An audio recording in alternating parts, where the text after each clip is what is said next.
Hindi lang po mga tao kundi pati mga hayop ang nangangailangan ng aruga at tulong ngayong COVID-19 crisis. Kaya ang isang grupo ng volunteers tumutok sa pag-rescue at pagpapakain sa mga napabayaang alaga. Makakausap na natin ang nasa likod ng Portion Project na si Malu Perez. Miss Malu, good afternoon. Good afternoon po.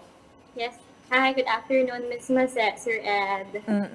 Ano po ba itong Portion Project? Yeah, so actually, Portion Project is a non-profit organization na sinimulan ko noong October 2018. Back then, dito po sa Bacolod, since I'm really from here, dahil merong 50 dogs on death row scheduled to be killed by gunshot. On death row? So, oo, by gunshot. gunshot? And it's legal. And it's It's legal, legal? unfortunately. Yeah, because it's one of the cheapest way to eliminate stray dogs. Oh. So, parang initially, I only wanted to give them temporary shelter. But upon rescuing them, parang ang dami ko pong na-realize, ang dami kong na-discover na parang I'll get the 50, pero parang wala lang din kasi tuloy-tuloy lang din yung pag-impound. Tapos ang daming nag-message na yung sa mga pound din nila, ganun din pala yung nangyayari. So I became more inspired to keep on spreading the word out and make people realize kung ano talaga yung realidad ng mga stray animals. Parang nagulat kaming lahat Oo dito. nga. Gunshot. Sino yung ginagunshot na mga animals? Mga lahat ng kalye, nasa kalye, ganun? Either na-impound po ng mga aso or meron din iba ng mga sinusurrender ng mga owners nila. So, bali lahat po ng mga impound, ng mga dogs na nasa pound, it could be a result of yung mga strays talaga na tipong wala talagang may-ari or result din siya ng irresponsible pet ownership. And that's legal? I mean, that's the lawyers there agree it's legal? Yes, we have the Animal Welfare Act, RA 8485. And unfortunately talaga, one of the legal ways to eliminate them is by gunshot. Since yun nga, it's cheaper It's quick. compared to the usual na euthanasia. And one of the goals talaga of Portion Project is again to raise awareness and hopefully, alam mo yung marami tayong mga mapaintindi din ng mga tao, especially people in office who can help us revise the law. And, let's redirect our efforts on other ways para nga, I know it's there to, protect humans from rabies. Pero we still have so much to learn. Ayun nga, rabies is not inborn. Not all dogs and cats have it. So, unfair naman masyado na, just because they're out there in the streets and wala silang bahay, impound sila at papatayin agad. So, yun talaga, one of our goals din talaga is para makahanap tayo ng ibang solusyon. Hindi na yung damputin lang sila and patayin kasi may buhay din naman sila after all. So, paano yung ginagawa ninyong sistema ng pag-rescue dito sa mga stray cats, mga asong kalye? Ayun po. So, since I started October 2018, we kept on receiving so many messages from people kahit outside from Bacolod na, and then dumami na yung nagme-message sa page na, there are also 50, 60, 100 dogs on death row din dito sa pound namin. So, of course, we cannot rescue them all. Most especially, number one, we don't really get government funding or corporate funding. We're all able to operate because of the help of people who believe in our advocacy and donate to us. And syempre, personal funds din. What we do is this, kung meron po nagre-report sa page, we coordinate with them, we try to visit the pound din.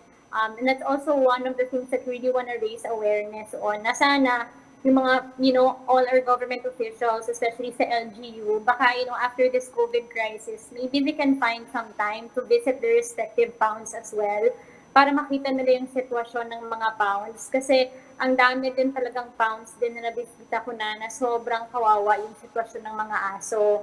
Na alam niyo, kapag nakikita mo yung itsura ng mga aso, parang mas gugustuhin mo pang barilin na lang kasi magtagal ka dun sa pound na antayin mo yung time na patayin ka. So, basically yun yung process natin. We go to the pound to rescue them. We also pay adoption fees doon sa pound. It varies. Iba-iba po yung fee bawat pound kasi parang merong power yung LGU na at yung city vet na iba-iba yung mga adoption fees and all. So we go to the pound, we pay the adoption fees, we get them, and we bring them to the shelter. And then we rehabilitate them kasi yung goal po of Portion Project is not just to rescue, but to rehabilitate and eventually rehome the dogs. Like a shelter is nice, pero nothing can still compare to a home and a family. So yun yung pinaka-goal natin, na i-rehome talaga yung mga na-rescue na aso. But like I mentioned, we cannot rescue them all because there are millions of them all over there. So band-aid solution lang po talaga yung pag-rescue ng aso. And we are hoping that through our efforts of, rescuing found dogs, and yun nga, pag nagpo-post kami, ang dami din nagugulat na, hala, pinapatay pala yung mga aso sa pound. We are hoping that through our, small efforts of rescuing dogs, mas marami pa po yung, madami pa makaintindi po ano yung realidad nila, and more people will step up and adopt. And also, hopefully, the LGUs will come up with programs na hindi lang talaga impound and kill the strays. But again, redirect our efforts on spay and neutering para hindi na sila dumami. Let's vaccinate them. Let's make people understand that, the strays can actually just coexist with us basta safe lang sila. And, we just naging kind lang tayo sa kanila. Kasi, to be honest, we've been feeding strays right now for over 30 days, ever since nag-lift ng enhanced community quarantine. These strays, first time din naman namin sila na-meet before. Pero with the regular stray feeding, nagiging maamo sila. And when you get to meet them, parang pets na sila namin. They really wait for us every night. They really wait for us. Every time dumadating kami, nagwawag yung tail nila, masaya sila na, eto na yung nagpapakain sa amin. And the feeding of the strays can actually help eliminate rabies kasi hindi na sila makipag-igawan doon sa rats, sa garbage, which is also a source of rabies. So malaking bagay talaga po yung pag-feed ng strays ngayon. So, ano yung mga covered ninyong areas? Bacolod lang talaga? Yeah. Oo. Hindi po Bacolod. Initially, I started feeding the strays in our area here in Bacolod. And parang mas na-inspire po ako na, to tap other people to do the same and inspire other people to do the same. When my brother sent me a picture of a vendor sa baba po ng office nila, mayroon isang vendor, tapos nagpapakain siya ng strays doon sa area na yon. Kasi yung street na yon, maraming restaurants. So those strays are regularly being fed by yung mga tao or yung mga nasa restaurant din.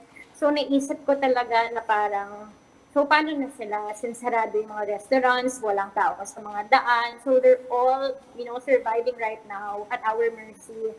And because din, syempre, yung mga are very hardworking na mga basurero, they also try to clean up the garbage and yung mga basurahan regularly para to secure din na healthy tayo yung community natin. Mas walang-wala na din po talaga silang makain. So that really moved me na ay hindi pwede na dito lang sa area namin. Paano naman yung mga strays doon sa ibang area? So, when we started the stray feeding, there were people who messaged us and they said na na-inspired daw sila and they were asking if they can also volunteer as well and they can do that. And of course, I was like, by all means, if, kung kaya natin itong gawin, kasi pwede naman natin gawin kahit sa own street lang natin or kahit maglagay ng mga DIY na mga feeding trays, kahit yung mga old na ice cream containers, mga ganon.